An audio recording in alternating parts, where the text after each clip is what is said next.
This is TWiT. Let's see. So can I start off with something here? Yeah, I'm going to let you pick this. I don't want to. I think we need to talk a little bit about this, but I don't want to do a COVID show by any means. Yeah. No, well, there's tons to do. I just want to. I rarely plug anything, but I did a Twitter list of experts, and it took me not much time last weekend to go through, and I've been adding to it and collating. Oh, I need that as I go. So it's on the rundown. I've got three. So it's if you go to Twitter, look at my list. It's the COVID list. I have now 325 or thereabouts, epidemiologists, researchers, doctors, a little bit of NGO, few journalists, few policy people, but it really is the experts. It's really the people. And I'm glued to it now.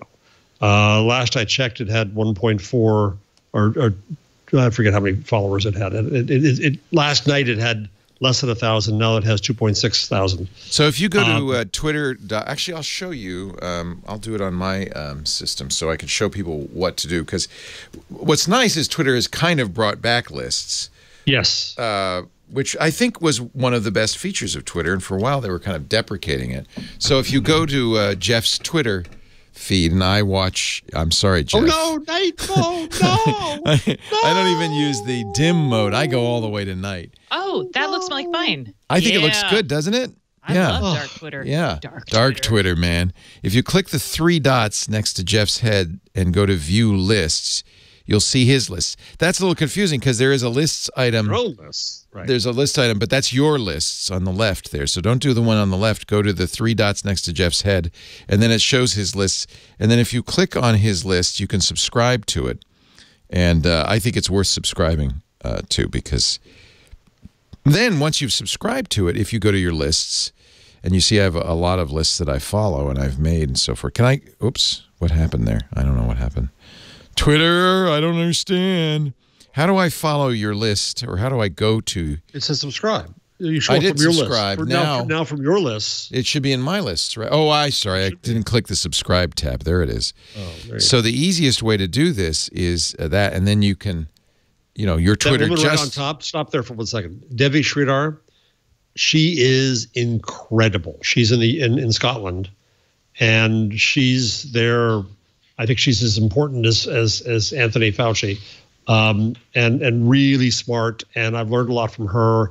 There are scientists in here who reveal the latest of their tests, and it's very early stuff. And a lot of it I don't understand. I didn't understand something today about these assay serotology tests. There was some progress, so I went in and I asked somebody, "Can you explain this to me?" And they explained it to me really clearly. They're busy. I don't want to bug them.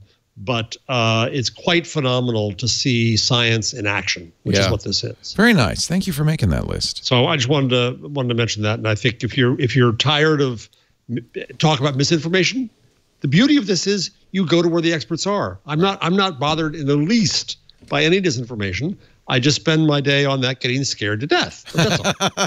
I have advised people. It probably isn't good to live on Twitter if you don't want your anxiety level to ramp up any more than it's good to watch the news stations. Well, you can watch Fox. That's very relaxing. But if you watch the other news stations, it might also ramp up just a little bit. Actually, Fox has gotten scary, too. Zainab Tufekci wrote an article in the Times I thought was very interesting. She is a professor of information science, a great sociologist, and has been doing some great stuff on her Scientific American blog. But she said something about masks. Did you read that opinion piece that she wrote that I thought was interesting? She said, the government would have been better off if they hadn't lied to us about masks. The drumbeat has been very strong. Masks don't do anything. Only if you're sick should you wear a mask. She said, masks help. People who wear masks are less likely to get infected. What the government should have said is, there's a mask shortage. Please don't buy masks. Let the medical professionals who really need them have them. But if there were an infinite supply of masks, the right advice would be everybody should wear a mask when they're anywhere near people, because they do help. They may not be perfect, but they do help.